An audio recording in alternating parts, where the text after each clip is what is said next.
بسم اللہ الرحمن الرحیم. In the name of Allah, the Beneficent, the Merciful. الحمدللہ رب العالمین والصلاة والسلام علی سید الانبیاء والمرسلین وعلى آلہ واصحابہ اجمعین، اما بعد. فقد قال اللہ تبارک وتعالی فی القرآن المجید والفرقان الحمید. اعوذ باللہ من الشیطان الرجیم، بسم اللہ الرحمن الرحیم. لن ينال الله لحومها ولا دماؤها ولكن يناله التقوى منكم. صدق الله العظیم وصدق رسوله النبی الکریم. محترم بزرگوں اور دوستوں، عربی کا ایک محاورہ ہے، کہاوت ہے، الشیء اذا ثبت ثبت بلوازمہ. یعنی جب کوئی چیز موجود ہوتی ہے تو اس چیز کی خاصیت اور اس چیز کا لازم بھی اس کے ساتھ موجود ہوتا ہے. مثلا آگ ہے، آگ کی خاصیت ہے حرارت اور روشنی. آگ جہاں بھی موجود ہوتی ہے اس کے ساتھ ساتھ حرارت بھی ہوتی ہے، گرمی بھی ہوتی ہے اور روشنی بھی پھیلتی ہے. اسی طرح سے پانی کی خاصیت ہے برودت، ٹھنڈا کرنا. تو پانی جہاں بھی ہوتا ہے اس کے اندر یہ چیز، یہ خاصیت، یہ لازم موجود ہوتا ہے. حتیٰ کہ اگر پانی کو آگ پر بھی گرم کر دیں تو بھی یہ خاصیت پانی سے ختم نہیں ہوتی. اسی لیے گرم کھولتا ہوا پانی بھی اگر آگ کے اوپر ڈالیں گے آگ بجھ جائے گی، کیونکہ پانی کی جو خاصیت ہے وہ ابھی بھی پانی میں موجود. تو بزرگوں اور دوستوں، اسی طرح سے ایمان کی بھی چند خاصیتیں ہیں، چند لوازمات ہیں. جب بھی ایمان موجود ہوگا حقیقت کے ساتھ تو ایمان کے ساتھ ساتھ اس کے لوازمات بھی ہوں گے، اس کی خاصیت بھی پائی جائے. ایمان کی خاصیتوں میں سے دو خاصیتیں بہت اہم ہیں. نمبر 1 ہے اخلاص، نمبر 2 ہے تقوی. اخلاص کا معنی یہ ہے کہ ہماری ہر محنت، ہمارے ہر کام کا مقصد اللہ کو راضی کرنا. نہ مال مقصود ہو، نہ جاہ مرتبہ مقصود ہو، نہ ناموری اور شہرت مقصود ہو. صرف اللہ کو راضی کرنے کے لیے ہم ہر کام کریں.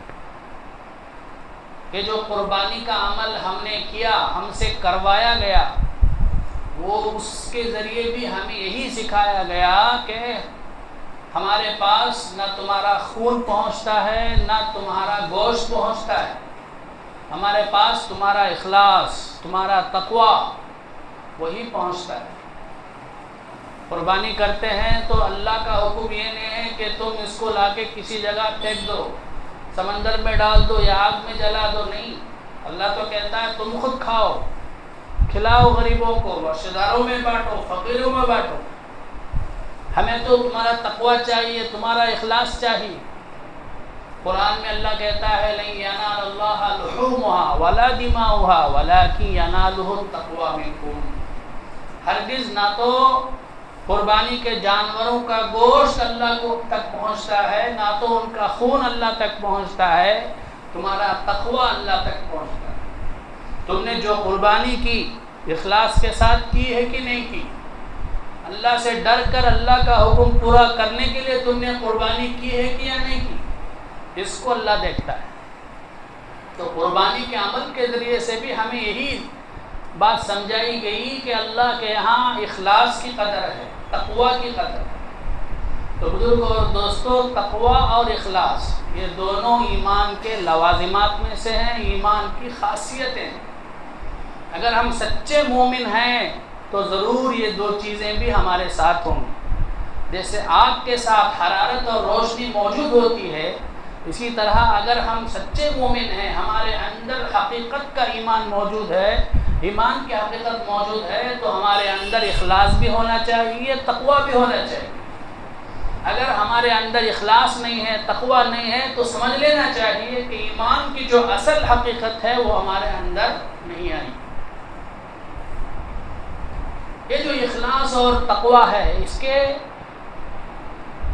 آخرت میں جو ثمرات ملنے والے ہیں، انعامات ملنے والے ہیں، وہ تو بے شمار ہیں. اللہ تبارک و تعالیٰ دنیا میں بھی اس کے ثمرات عطا فرماتے ہیں، اس کی برکتوں سے نوازتے ہیں. مثال کے طور پر حضرت مولانا شیخ الحدیث محمد زکریا رحمۃ اللہ علیہ نے فضائل اعمال نامی کتاب لکھی. ہر زبان میں اس کو چھاپا گیا ہے، ہر زبان میں اس کو پڑھا جاتا ہے. قرآن کے بعد سب سے زیادہ چھپنے والی کتاب یہی ہے، ہر گھر میں اس کو پڑھا جاتا ہے. پتہ نہیں اس کتاب کے ذریعے کتنے لوگوں کی زندگیاں بدل گئی. ان سب کے پیچھے حضرت شیخ زکریا رحمۃ اللہ علیہ کے اخلاص کا دخل ہے. حضرت کے چچا جان حضرت مولانا الیاس رحمۃ اللہ علیہ نے آپ سے کہا کہ ایک کتاب کی ضرورت ہے، تو حضرت نے صرف اللہ کو راضی کرنے کے لیے اس کتاب کو لکھا. الحمدللہ آج بھی وہ کتاب موجود ہے. حضرت کے اندر کتنا اخلاص تھا، اتنا اخلاص تھا کہ اپنی جو بھی کتابیں حضرت لکھتے تھے اس کو رجسٹر نہیں کرتے تھے، اس کی طباعت اپنے نام پر محفوظ نہیں رکھتے تھے. جسے کاپی رائٹ بولتے ہیں نا، کاپی رائٹس، اس کو اپنے نام میں نہیں رکھتے تھے، بلکہ عام اجازت تھی. حضرت کی کتابوں کو کوئی بھی چھاپ سکتا ہے. تو یہ ان کے اخلاص کی بھی دلیل تھی. تو حضرت زکریا رحمۃ اللہ علیہ کے خادم تھے مولوی نصیر احمد صاحب رحمۃ اللہ علیہ. وہ حضرت کے خادم تھے. حضرت کا ایک کتب خانہ تھا، کتب خانہ یحیوی بول کے، تو حضرت کے وہ خدمت کرتے تھے. ایک مرتبہ حضرت زکریا رحمۃ اللہ علیہ نے بہشتی زیور میں حاشیے کا کام کروایا، حاشیہ لگوایا چاروں طرف. اس کے بعد اس کو چھپوایا تو وہ بھی مقبول ہوئی. تو حضرت کے علم کے بغیر حضرت کے جو خادم تھے مولوی نصیر احمد صاحب، انہوں نے اس کا جو ہے اس کی طباعت کو محفوظ کر لیا، رجسٹر کر لیا. لیکن کسی دوسرے کتب خانے والے نے اجازت کے بغیر اس کو چھاپ دیا. تو ایسا کرنے کی صورت میں حق ہوتا ہے کہ عدالت میں جو ہے کیس لڑے. چنانچہ مولوی نصیر احمد صاحب نے عدالت میں مقدمہ دائر کیا اور اس میں ان کو مقدمہ جیت گئے. لیکن یہ سب کا حضرت زکریا رحمۃ اللہ علیہ کو علم ہی نہیں تھا.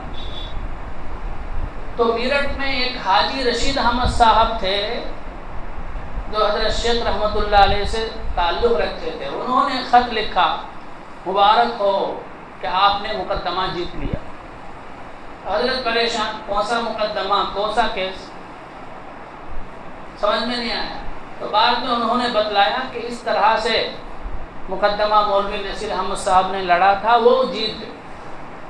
تو حضرت مولوی نصیر احمد صاحب جو اپنے خادم تھے ان کو بلایا اور ان کو بہت ڈانٹ کر کہا کہ تم یہاں سے نکل جاؤ. ان کو اپنے پاس سے نکلوا دیا.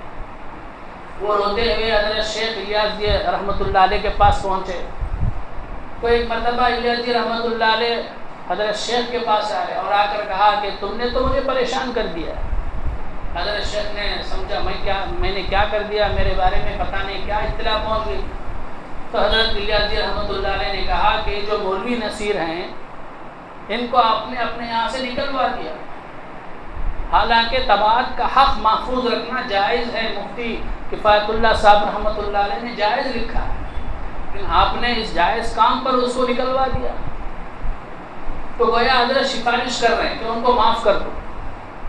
تو حضرت شیخ زکریا رحمۃ اللہ علیہ کے اخلاص دیکھی. حضرت نے اپنے خادم کو بلایا اور بلا کر کہا کہ مولوی نصیر، یہ جو بہشتی زیور اختری کا جو بھی جتنے بھی نسخے ہیں وہ سب تمہارے لیے میں دے دیتا ہوں، اب تم اس کے مالک ہو، تم جو چاہے کرو۔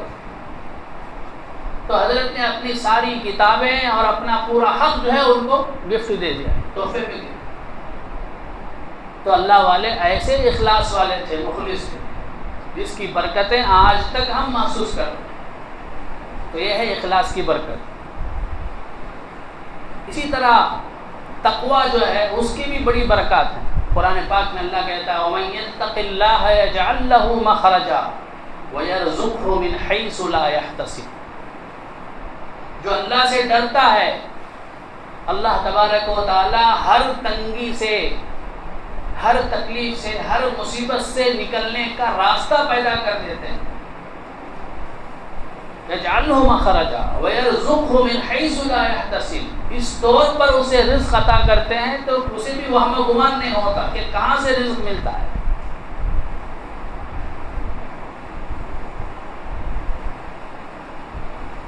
دیوبند میں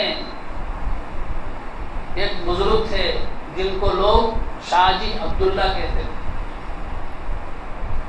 وہ بڑے تقوی والے بزرگ تھے۔ ان کا کام یہ تھا کہ روزانہ وہ جنگل کو جاتے، گھاس کاٹتے اور اس کی گھٹری بنا کے منڈی میں بیچتے تھے۔ جب وہ گھاس کاٹ کے اس کی گھٹری لے کر آتے منڈی میں بیچنے کے لیے، لوگ قطاروں میں لگے کھڑے رہتے بیچنے کے لیے اپنی اپنی گھٹریاں، لیکن جیسے ہی یہ پہنچتے تو لوگ لینے والے ان کی طرف لپکتے تھے ان کی گھاس خریدنے کے لیے، اور جو بھی ان کی گھاس کے اوپر پہلے ہاتھ رکھ دیتا تھا وہ اس کو خرید لیتا تھا۔ اور حضرت کی قیمت بھی طے تھی، 6 آنے 6 پیسے، ہر بار وہی قیمت لیتے تھے، زیادہ نہیں لیتے تھے۔ اب وہ 6 پیسوں میں سے 2 پیسے، وہ برکت کا زمانہ تھا، اس وقت جو ہے اس طرح کی گرانی نہیں تھی، تو وہ 2 پیسوں سے اپنا گھر چلاتے تھے اور باقی 2 پیسے صدقہ کر دیتے تھے اور باقی 2 پیسے جمع کر کے رکھتے تھے۔ جب سال ختم ہوتا، 1 سال ہو جاتا، تو وہ جو 2 پیسے جمع کر کے رکھتے تھے وہ سب اٹھا کر دیوبند کے جو بڑے بڑے بزرگان دین تھے، حضرت مولانا قاسم نانوتوی رحمۃ اللہ علیہ، حضرت مولانا محمد یعقوب صاحب رحمۃ اللہ علیہ، اور اسی طرح دوسرے جو بھی بزرگان دین تھے، ان تمام کی دعوت کرتے تھے، ضیافت کرتے تھے۔ تو یہ بزرگان دین کہتے تھے کہ ہمیں سال بھر انتظار رہتا تھا ان کی دعوت کا، ان کی ضیافت کا، کیونکہ ان کے کھانے کو کھانے کے بعد 40 دن تک ہمارے اندر عبادت کا ایک عجیب ذوق، شوق اور لطف ہمیں جو ہے نظر آتا تھا۔ ویسا شوق ذوق دوسرے دنوں میں محسوس نہیں ہوتا۔ تو ان کے تقوی والا کھانا تھا، ان کا جو کھانا تھا وہ اخلاص کا کھانا تھا، برکت کا کھانا تھا۔ اس کو کھانے کی وجہ سے ہمیں سال بھر انتظار رہتا تھا کہ کب وہ جو ہے دعوت میسر ہو جائے اور ہمیں عبادت کا ذوق ہمیں نصیب ہو جائے۔ تو بزرگوں اور دوستوں، یہ ہے تقوی اور اخلاص کے برکات۔ اسی طرح سے افغانستان میں ایک بادشاہ گزرا ہے،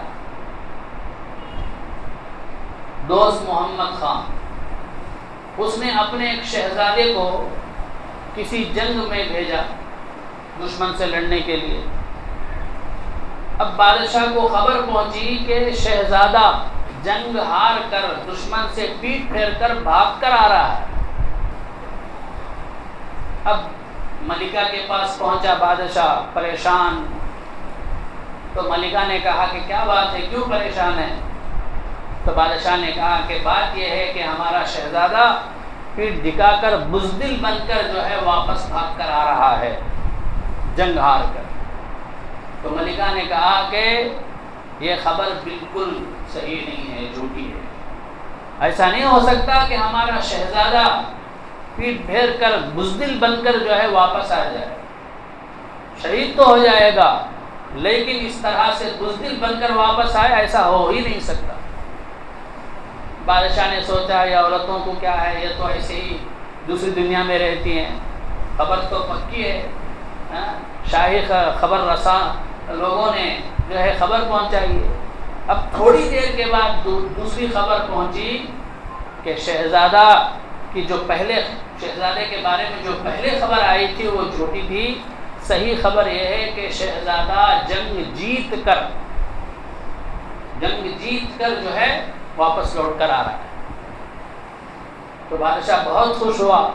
اب ملکہ کے بارے میں اسے خیال ہوا، ملکہ نے اتنے یقین سے کیسے کہا کہ بیٹا جو ہے پیٹ پھیر کر بھاگ کر نہیں آ سکتا، ضرور وہ جیت کر ہی آیا ہوگا، اتنے یقین سے کیسے ملکہ نے کہا؟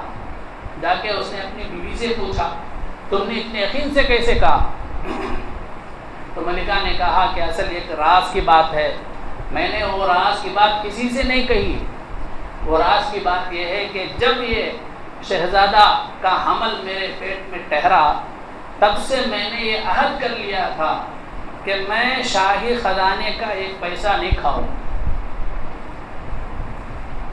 تو میں نے اپنے ہاتھوں سے ٹوپیاں سی اور اپنی خادمہ کے ذریعے سے اس کو بازار میں بکوایا، اور اس سے جو پیسے آتے تھے اسی سے کھانا الگ سے پکا کر میں کھانا کھاتی جب تک بچہ پیٹ میں تھا۔ اس کے بعد جب بچہ پیدا ہو گیا تو جب تک میں نے اس کو دودھ پلایا تب بھی میں نے مشتبہ لقمہ نہیں کھایا، حرام لقمہ اپنے پیٹ میں نہیں پہنچایا، مشتبہ لقمہ میں نے اپنے پیٹ میں نہیں پہنچایا۔ تو میں نے اتنا اہتمام کیا ہے، ایسا کیسے ہو سکتا ہے کہ ایسی تربیت میں نے اپنے بچے کی ہو اور اس بچے کے اندر ایک ایسی بری صفت، بزدلی کی صفت آ جائے، دشمن سے پیٹ پھیر کر بھاگ کر آ جائے، ایسا ہو نہیں سکتا۔ اس لیے میں نے یقین سے کہا کہ یہ خبر غلط ہے، یہ خبر جھوٹی۔ تو بزرگوں اور دوستوں، اس واقعے میں کئی باتیں ہمیں معلوم ہوتی ہیں۔ ایک تو یہ کہ تقوی کی برکت ہے، تقوی سے صرف ہمیں ہی فائدہ نہیں ہوگا، ہمارے بچوں کا بھی فائدہ ہوگا۔ تقوی کا اثر ہمارے بچوں پر بھی پڑتا ہے، ہم جو کھانا کھاتے ہیں اس کھانے کا اثر بھی جو ہے ہمارے بچوں پر پڑتا ہے، یہ بھی یہ بات معلوم ہوتی ہے۔ اس لیے پہلے ضروری ہے کہ ہم اپنے اندر تقوی پیدا کریں، ہم اپنے اندر اخلاص پیدا کریں، ہم اپنے اندر اچھی عادتیں پیدا کریں، تو بچے بھی جو ہے دیکھ دیکھ کر اپنے اندر وہ اوصاف کو پیدا کریں۔ فارسی کا مشہور مقولہ ہے پسر نمونہ پدرس، یعنی بیٹا باپ کا نمونہ ہوتا ہے۔ کبھی کبھی ظاہری شکل میں بھی بیٹا باپ جیسا ہی ہوتا ہے، ظاہری شکل میں، تو اسی طرح سے باطنی اعتبار سے بھی باپ کے اندر جو عادتیں ہوتی ہیں، ماں کے اندر جو عادتیں ہوتی ہیں، وہی بچوں میں بھی آتی ہیں، بچیوں میں بھی آتی ہیں۔ تو یہ بھی ایک بات معلوم ہو، اور اسی طرح سے ایمان کی خاصیت کا بھی پتہ چلا کہ ایمان کی خاصیت جو ہے تقوی ہے، تقوی کے برکات ہمیں دنیا میں بھی ہمیں ملتے ہیں۔ تو بزرگوں اور دوستوں، اس لیے ہم میں سے ہر ایک کو چاہیے کہ ہم ایمان کی سچی حقیقت اپنے اندر پیدا کریں، اور ایمان کی جو خاصیت ہے اخلاص اور تقوی، ہم جو بھی کام کریں صرف اخلاص کے ساتھ کریں، اللہ کو راضی کرنے کے لیے، دکھاوے کے لیے نہیں، ناموری کے لیے نہیں، شہرت کے لیے نہیں۔ فلاں نے اتنے روپیوں کا بکرا خریدا، فلاں نے اتنے روپیوں کی گائے خریدی، فلاں نے جو ہے اونٹ خرید کر جو ہے قربانی کیا، یہ مقصد نہیں۔ اللہ کا حکم پورا کرنا، اللہ کو راضی کرنا ہے۔ ہاں اگرچہ تم زیادہ سے زیادہ قیمت کے خریدو، لیکن مقصد کیا ہو؟ اللہ کو راضی کرنے کے، میرا اللہ کا حکم ہے، میں اس لیے کر رہا ہوں، لوگوں کو دکھانے کے لیے نہیں، لوگوں میں چرچا کرانے کے لیے نہیں۔ تو اسی طرح دین کا کوئی بھی اگر ہم عمل کریں تو اس میں اخلاص ہونا چاہیے، تقوی ہونا چاہیے۔ اللہ تبارک و تعالیٰ یہ ایسا اخلاص، ایسا تقوی مجھے بھی اور آپ کو بھی، ہم میں سے ہر ایک کو بھی نصیب فرمائے۔ آمین و آخر دعوانا الحمدللہ۔